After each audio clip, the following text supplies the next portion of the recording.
نحمده ونصلي على رسوله الكريم اما بعد فاعوذ بالله من الشیطان الرجیم بسم اللہ الرحمن الرحیم رب اشرح لي صدری ویسر لي امری واحلل عقدۃ من لسانی ویفقهوا قولی۔ سابقہ درس میں سورۃ البقرہ کی دوسری آیت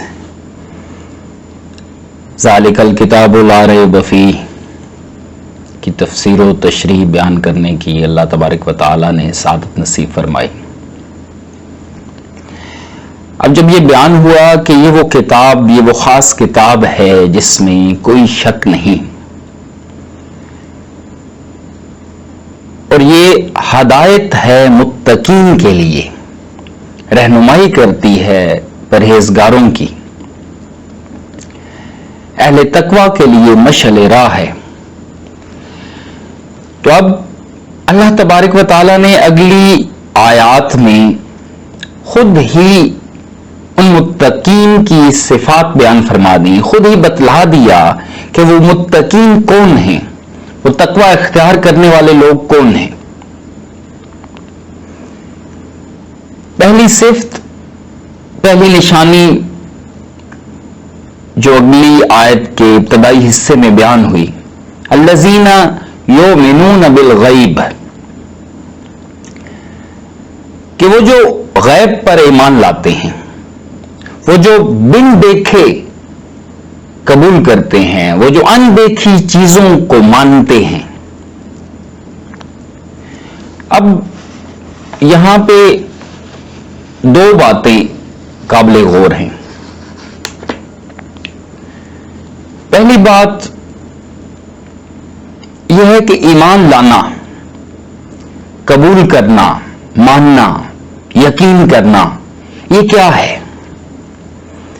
ائمہ کرام، مفسرین، محدثین کرام نے ایمان کی تشریح بیان کرتے ہوئے فرمایا ہے کہ ایمان نام ہے اقرار باللسان و تصدیق بالقلب کا۔ اب اقرار باللسان یعنی زبان سے اقرار کرنا، ماننا، قبول کرنا، یہ تو عام فہم ہے، لیکن یہ تصدیق بالقلب کیا ہے؟ تصدیق بالقلب ہے دل سے قبول کرنا، یقین قلب کا حاصل ہونا۔ اب زبانی اقرار سے تو پتہ چل جاتا ہے کہ اس شخص نے، اس بندے نے اس بات کا اقرار کر لیا، لیکن دل کے اقرار کا کیسے پتہ چلے گا؟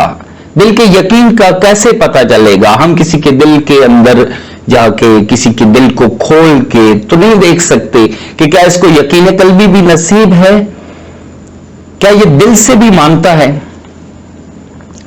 تو اس یقین قلبی کو، تصدیق بالقلب کو علماء دین نے بہت خوبصورت انداز میں بیان فرمایا ہے کہ دل سے قبول کرنے کا پتہ عمل سے چلے گا۔ یعنی اگر کوئی دل سے قبول کرتا ہے تو وہ عمل بھی کرتا ہے۔ یہ نہیں ہو سکتا کہ کوئی دل سے قبول کرے اور عمل نہ کرے، پھر عمل سے روگردانی ممکن ہی نہیں ہوتی۔ یہاں پر ایک انتہائی اہم، سخت اور خطرناک کیفیت کا بھی ذکر ضروری ہے، اور وہ یہ ہے کہ اگر کوئی زبان سے اقرار کرتا ہے اور عمل نہیں کرتا تو اس کا مطلب ہے کہ اس کے دل نے اسے قبول نہیں کیا۔ اور زبان سے اقرار اور دل میں انکار یعنی عمل کا نہ ہونا یا عمل صرف دکھاوے کے لیے ہونا، یہ نفاق کی قسم ہے اور منافقین کی صفات میں سے ہے۔ جیسے آج کل کے دور میں کوئی بھی شخص، کوئی بھی مسلمان آپ کو ایسا نہیں ملے گا جو نماز کا زبانی انکار کرے یا دوسرے ارکان دین، فرائض دین کا زبانی طور پہ انکار کرے، لیکن عملاً یا تو آپ کو اکثریت ایسے لوگوں کی ملے گی جو عملاً بے نمازی ہیں، جو عملاً زکوٰۃ ادا نہیں کرتے، جو عملاً استطاعت اور توفیق ہونے کے باوجود حج ادا نہیں کرتے، یا پھر ان کی نمازیں، ان کے صدقات و خیرات، ان کا حج محض دکھاوے کے لیے ہوتا ہے. کیونکہ نماز کا جو معیار قرآن کریم میں اللہ تبارک و تعالیٰ نے خود بیان فرما دیا کہ ان الصلاۃ تنہی عن الفحشاء والمنکر، کہ بے شک نماز بے حیائی اور برائی سے روکنے والی ہے، بے شک نماز بے حیائی اور برائی سے روکتی ہے. لیکن اتنی زیادہ تعداد، اتنی اکثریت نمازیوں کی ہونے کے باوجود اگر اجتماعی طور پہ معاشرے کو دیکھا جائے تو معاشرے میں بگاڑ ہی بگاڑ، فساد ہی فساد نظر آتا ہے. معاشرہ بے حیائی اور برائی میں دھنس چکا ہے. تو اس کا مطلب ہے کہ ہماری نماز قبولیت کے درجے کو نہیں پہنچ رہی. ہماری نماز جو نتیجہ ہمارے کردار پہ، ہماری شخصیت پہ، معاشرے پہ، ماحول پہ ہماری نماز نے جو کہ مرتب نتیجہ جو ہماری نماز نے کرنا تھا وہ حاصل نہیں ہو رہا. تو یہ تو ممکن نہیں کہ نماز میں اثر نہ ہو، چونکہ قرآن پاک میں اللہ تبارک و تعالیٰ نے خود فرما دیا کہ ان الصلاۃ تنہی عن الفحشاء والمنکر، کہ نماز بے حیائی اور برائی سے روکنے والی ہے. تو یہ تو ممکن نہیں کہ نماز میں وہ طاقت نہیں، نماز میں وہ خاصیت نہیں. تو پھر معاملہ ہماری طرف سے خراب ہے. معاملہ ہماری نمازوں میں وہ خشوع و خضوع نہیں، ہماری نمازوں میں وہ اثر نہیں، وہ طاقت نہیں کہ ہماری نمازیں ہمیں بے حیائی اور برائی سے روکیں. اور یہ بات انتہائی غور طلب ہے. ہمیں خود پہ، اپنی نمازوں پہ، اپنی عبادتوں پہ، اپنی دعاؤں پہ سوچنا چاہیے. اب جو دوسری اور وہ اس سے بھی زیادہ اہم اور اس سے بھی زیادہ غور طلب بات ہے، فرمایا کہ وہ جو ایمان لاتے ہیں، جو قبول کرتے ہیں، جو یقین رکھتے ہیں، کس بات پہ یقین رکھتے ہیں، کس بات پہ ایمان لاتے ہیں، کس بات کو قبول کرتے ہیں. فرمایا بالغیب، غیب کو قبول کرتے ہیں، غیب پہ ایمان لاتے ہیں، ان دیکھی چیزوں کو مانتے ہیں. اب بات ہو رہی ہے غیب کی، جو بذات خود غیب ہے، یعنی جس کا مادی وجود ہی نہیں، مادی ذرائع سے تو اس کو دیکھنا ممکن ہی نہیں، نہ ثابت کرنا. اور جو سب سے بڑا غائب، سب سے بڑا غیب تو خود اللہ تبارک و تعالیٰ کی ذات ہے. پھر ملائکہ، عالم ارواح، جنت و دوزخ، محشر، برزخ، تمام سابقہ انبیاء، بلکہ دیکھا جائے تو ہمارے لیے تو آپ علیہ الصلوۃ والسلام کی ذات، قرآن و حدیث، صحابہ سب غائب ہیں. ہمارا ایمان، ہمارا دین، ہمارا اسلام تو ہے ہی بن دیکھے. صحابہ اکرام رضوان اللہ تعالی علیہم اجمعین تو براہ راست بارگاہ نبوت صلی اللہ علیہ وآلہ وسلم سے فیض یاب ہو رہے تھے، نزول وحی کی کیفیات کا مشاہدہ کر رہے تھے. صاحب شریعت صلی اللہ علیہ وآلہ وسلم بنفس نفیس موجود تھے. وجود اطہر محمد رسول اللہ صلی اللہ علیہ وآلہ وسلم ان کے سامنے تھا. لیکن ہم تک تو روایت در روایت آئمہ دین، علماء دین اور آباء و اجداد سے یہ دین پہنچا اور ہم نے بن دیکھے قبول کیا. تو بنیادی طور پر میں سمجھتا ہوں کہ دین اسلام کی علماء کرام نے بنیادی طور پہ دو شاخیں بیان فرمائی ہیں. علوم ظاہریہ، ظاہری علوم یعنی ظاہری شریعت جو قرآن و حدیث کی شکل میں ہمارے پاس موجود ہے، اور جنہیں سکھانے اور جنہیں سمجھانے اور جس کی تعلیم و تربیت کے لیے علماء امت، فقہاء امت، مفتیان کرام سے تاریخ بھری پڑی ہے. پھر جو دوسری شاخ ہے وہ علوم باطنیہ ہے، یعنی طریقت و تصوف، سلوک، کیفیات قلبی جو دلوں سے دلوں کو منتقل ہوتی ہیں اور جن کا ظاہراً ظاہری طور پہ کوئی وجود نہیں ہوتا، مادی طریقوں سے ثابت نہیں کی جا سکتی، اور ان کو پھیلانے اور بانٹنے کے لیے مشائخ طریقت، اولیاء اللہ، صوفیاء کرام ہر زمانے میں موجود رہے اور تا قیامت موجود رہیں گے۔ بلکہ جہاں تک میرے علم میں ہے، یہ دونوں علوم یعنی شریعت و طریقت، ظاہری اور باطنی علوم کسی زمانے میں بھی جدا نہیں ہوئے۔ تصوف و طریقت علوم شریعہ کے بغیر ممکن نہیں، اور علوم شریعہ کیفیات قلبی یعنی تصوف و طریقت کے بغیر ممکن نہیں۔ اور 1400 سال میں تاریخ اسلام میں میرے علم میں کوئی ایسی ہستی نہیں آئی، کوئی ایسا بزرگان دین میں سے، اولیاء کرام میں سے، بلکہ بظاہر اگر آپ دیکھیں کہ کسی بندے کی وجہ شہرت فقیہ ہے، محدث ہے، مورخ ہے، جرنیل ہے، بظاہر کسی کی کوئی بھی شناخت ہو، لیکن کوئی بھی ایسی ہستی نہیں گزری جو غیر صوفی ہو۔ اس لیے کہ الذین یؤمنون بالغیب، وہ جو قبول کرتے ہیں، وہ جو ایمان لاتے ہیں غیب پہ۔ اب جہاں سب سے بڑا غیب اللہ تبارک و تعالی کی ذات ہے، پھر ملائکہ، عالم ارواح، برزخ، میدان حشر، نبی رحمت صلی اللہ علیہ وسلم کی ذات اقدس جو دور حاضر میں ہمارے لیے غائب ہے، سیرت نبوی صلی اللہ علیہ وآلہ وسلم، پھر دور حاضر میں ہمارے پاس دین کا، علوم شریعت کا کتابوں کی شکل میں، علماء دین کی شکل میں، قرآن و حدیث کی شکل میں ایک ظاہری وجود ہمیں معلوم ہے، اور ہم تک ہمارے بڑوں سے، ہمارے آباء و اجداد سے، علماء کرام سے نسل در نسل، روایت در روایت ہم تک پہنچا۔ تو کسی نہ کسی شکل میں اس کا ظاہری وجود موجود ہے، لیکن جو دین کا دوسرا شعبہ ہے، برکات نبی صلی اللہ علیہ وسلم، تعلیمات نبی صلی اللہ علیہ وسلم کا جو دوسرا شعبہ ہے، جو کیفیات سے منسلک ہے، جو قلوب سے قلوب کو ٹرانسفر ہونا ہے، جو قلوب سے قلوب کو منتقل ہونا ہے، تو وہ چونکہ اس کا معاملہ ہی روحانی ہے، اس کا معاملہ ہی مادی ہے ہی نہیں، تو اس کا ذریعہ تو مشائخ عظام، علماء طریقت ہیں، لیکن اس کا ظاہری طور پہ ہمارے پاس کوئی وجود، کوئی ثبوت، کوئی مادی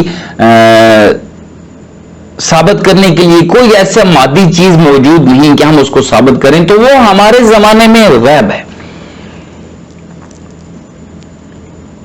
تو میں سمجھتا ہوں کہ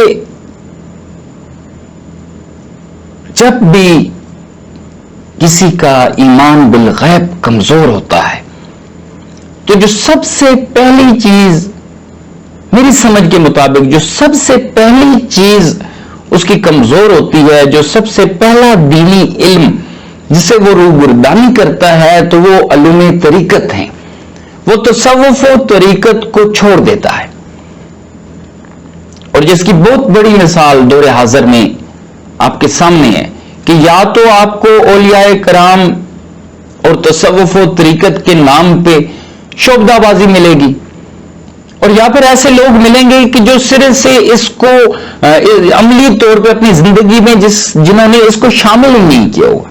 اور پھر جو اس سے اگلا درجہ ہوتا ہے وہ یہ ہوتا ہے کہ وہ عملی طور پہ تو اس نے اس کو اپنی زندگی سے نکال دیا، اب وہ اس کو بدعت، خرافات اور پتہ نہیں کیا کچھ کہہ رہا ہوتا ہے، اور اس کے خلاف، اس کے مخالف دلیلیں گھڑنی شروع کر دیتا ہے، اور پھر اس کے انکار تک چلا جاتا ہے۔ اور جتنے بھی لوگ تاریخ اسلام میں، خصوصاً دور حاضر میں، جتنے بھی ایسے لوگ گزرے ہیں جنہوں نے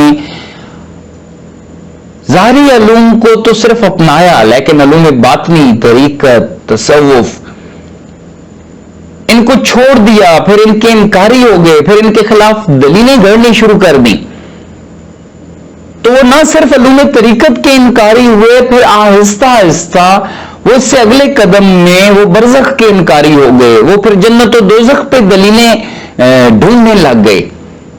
اور اللہ پاک معاف کرے کہ وہ اس حد تک چلے جاتے ہیں پھر کہ وہ خدا کے وجود پہ بھی دلیل مانگتے ہیں.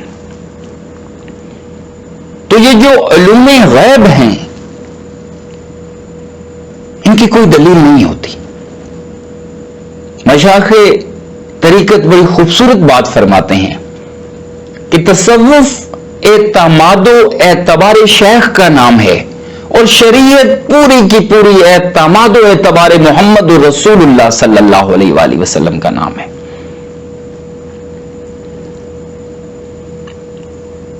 خواجہ حسن بصری رحمۃ اللہ تعالی علیہ سے ایک بڑا خوبصورت واقعہ ملتا ہے.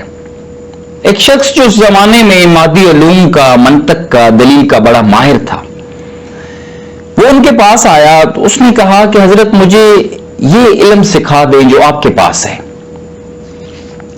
تو انہوں نے فرمایا کہ اگر یہ علم مادی علوم تو سیکھنا چاہتا ہے تو اس کے لیے تمہیں یہ جو تمہارے ظاہری علوم اور مادی علوم تمہارے پاس ہیں ان کو چھوڑنا ہوگا, ان کو ضائع کر دے, ان کو ختم کر دے, اور پھر میرے پاس آ تو میں تمہیں یہ علوم طریقت, تصوف و سلوک سکھا دوں گا.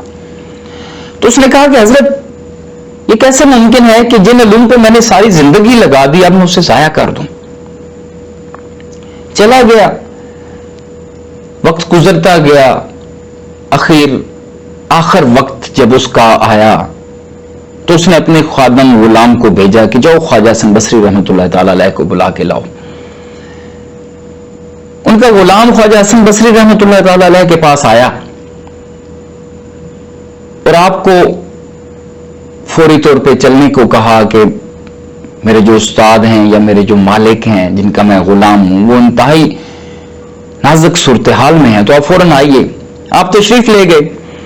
تو جب آپ وہاں پہنچے تو اس نے آپ سے عرض کی کہ خواجہ حسن بصری رحمۃ اللہ تعالی علیہ, شیطان مجھ سے ہم کلام ہے اور وہ مجھ سے اللہ کے وجود پہ, اللہ کی ذات پہ دلیلیں مانگ رہا ہے, اور میں جو بھی دلیل دیتا ہوں وہ اس دلیل کو دلیل سے رد کرتا ہے. اب چونکہ وہ دلیل کو دلیل سے رد کر رہا ہے تو میری بھی مجبوری بن جاتی ہے اس کو دلیل سے ماننا کہ اس کی دلیل واقعتاً اس کی دلیل ایسے ہوتی ہے کہ وہ میری دلیل کو رد کر رہی ہوتی ہے. تو مجھے کوئی ایسی دلیل بتائے کہ میں اس کا منہ بند کر دوں تاکہ میرا خاتمہ ایمان پہ ہو اور میں اس کی اس خطرناک چال سے اور اس کے اس خطرناک جھانسے سے بچ سکوں. تو آپ خواجہ حسن بصری رحمۃ اللہ تعالی علیہ نے اسے فرمایا کہ اس کو کہو کہ میرے پاس جو مادی دلیل ہے اللہ تبارک و تعالیٰ کی, اللہ کی ذات واحد کی, وہ سب سے جو بڑی اور سب سے اہم دلیل ہے وہ ذات محمد رسول اللہ ہے. میں اس اللہ پہ ایمان لاتا ہوں جس اللہ کا مجھے پتا محمد رسول اللہ صلی اللہ علیہ وسلم نے بتایا ہے. تو انہوں نے جب اس کو وہ دلیل بتائی تو وہ فوراً بھاگ گیا. واقعہ معراج کے حوالے سے تاریخ و سیرت کی کتابوں میں ملتا ہے کہ جب آپ معراج سے واپس تشریف لائے اور واقعہ معراج بیان کیا تو کفار میں سے, قریش مکہ میں سے ایک شخص صدیق اکبر رضی اللہ تعالی عنہ کے پاس آیا اور اس نے کہا کہ اگر کوئی شخص واقعہ معراج کے کچھ احوال بیان کر کے اس نے کہا کہ اگر کوئی شخص یہ دعویٰ کرے کہ میں راتوں رات یہ مناظر فلاں جگہوں سے بالائے آسمان اور ایک ہی رات میں یہ ساری مسافتیں طے کر کے آیا ہوں تو کیا آپ مانیں گے, آپ یقین کریں گے؟ تو انہوں نے فرمایا کہ نہیں. تو اس نے کہا کہ آپ کے نبی علیہ الصلوۃ والسلام یہ فرماتے ہیں, واقعہ معراج کی چند چیزیں بیان کی اور فرمایا کہ آپ علیہ الصلوۃ والسلام حضرت محمد صلی اللہ علیہ وآلہ وسلم یہ فرماتے ہیں کہ مجھے یہ نصیب ہوا ہے, میں یہ سفر کر کے آیا ہوں. تو حضرت ابوبکر صدیق رضی اللہ تعالیٰ نے فرمایا کہ اگر حضرت محمد صلی اللہ علیہ وآلہ وسلم فرماتے ہیں تو سچ فرمایا. تو ایمان کا یہ دونوں واقعات سنانے کا جو بنیادی مقصد ہے، جو ایمان کا سب سے بڑا اور بنیادی جزو ہے، وہ ایمان بالغیب ہے. یہاں میں ایک اور نقطہ عرض کرتا چلوں، اس پہ ضرور غور فرمائیے گا کہ یہ جو دور حاضر میں ایک عام روش چل نکلی ہے کہ ہر چیز کو منطق پہ، دلیل پہ پرکھا جاتا ہے، ہر چیز کی دلیل مانگی جاتی ہے. تو ایمان کسی دلیل کا محتاج نہیں ہوتا. ایمان کے لیے کسی دلیل کی ضرورت نہیں ہوتی. ایمان کے لیے جو سب سے بڑی دلیل ہے وہ محمد رسول اللہ صلی اللہ علیہ وآلہ وسلم کی ہستی ہے. آپ نے جو فرما دیا، آپ نے جو بتا دیا، وہ ہم دیکھیں یا نہ دیکھیں، وہ ہم محسوس کریں یا نہ کریں، ہمارا اس پہ 100% یقین ہونا چاہیے. اس کے لیے ہمیں کسی قسم کی کوئی اور دلیل نہیں چاہیے. اللہ تبارک و تعالی سے دعا ہے اللہ پاک ہمیں صراط مستقیم سمجھنے، صراط مستقیم پہ چلنے اور تا دم آخر صراط مستقیم پہ قائم رہنے کی توفیق و ہمت عطا فرمائے. آمین یا رب العالمین.